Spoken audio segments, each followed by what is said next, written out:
જો તમારા પેરેન્ટ્સ તમને ગેમ રમવાની ના પાડે છે તો આ એપિસોડ આપણે જરૂર બતાવું. તો પાવર ઓફ સોશિયલ મીડિયાના એપિસોડ નંબર 8માં તમારું સ્વાગત છે. ઉત્તરાખંડના હલ્દવાણીમાં એક છોકરાનો જન્મ થાય. નાનપણથી જ પરિસ્થિતિ સામાન્ય. એમના પપ્પા બસ કંડક્ટર હોય.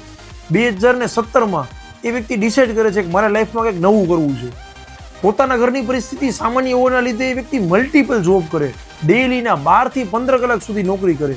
એ કર્યા પછી ઘરે આવીને કમ્પ્યુટરના અલગ અલગ સ્પેર પાર્ટ ભેગા કરીને એને એસેમ્બલ કરી અને કમ્પ્યુટર બનાવે. એ જ કમ્પ્યુટર ઉપર ગેમ રમવાનું ચાલુ કરે. બસ આ જ વાત એના પિતાને સાવ ના ગમે. એના ઉપર ગુસ્સો થાય. ગેમ જેવી ફાલતુ વસ્તુમાં શું કામ ટાઈમ બગાડશ.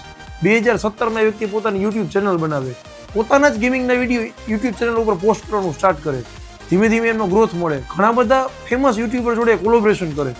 આજે એ વ્યક્તિ પાસે 6 યુટ્યુબ ચેનલ છે અને કલેક્ટિવલી 22 મિલિયન સબસ્ક્રાઈબરનો મોટો ઓડિયન્સ બેઝ છે. કોઈ પણ ગેમમાં જ્યારે વ્યક્તિ લાઈવ સ્ટ્રીમિંગ કરે છે મિનિમમ 1 મિલિયન વ્યૂ આવે છે. 2023માં પ્રાઇમ મિનિસ્ટર ઓફ ઇન્ડિયાના હાથે એમને ગેમર ઓફ ધ યરનો એવોર્ડ પણ મળેલો છે.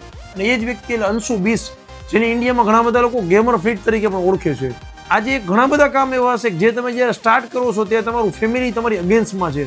જો તમારો પર્પઝ સાચો અને ક્લિયર છે તો એ કામ કરવાનું બંધ ના કરો.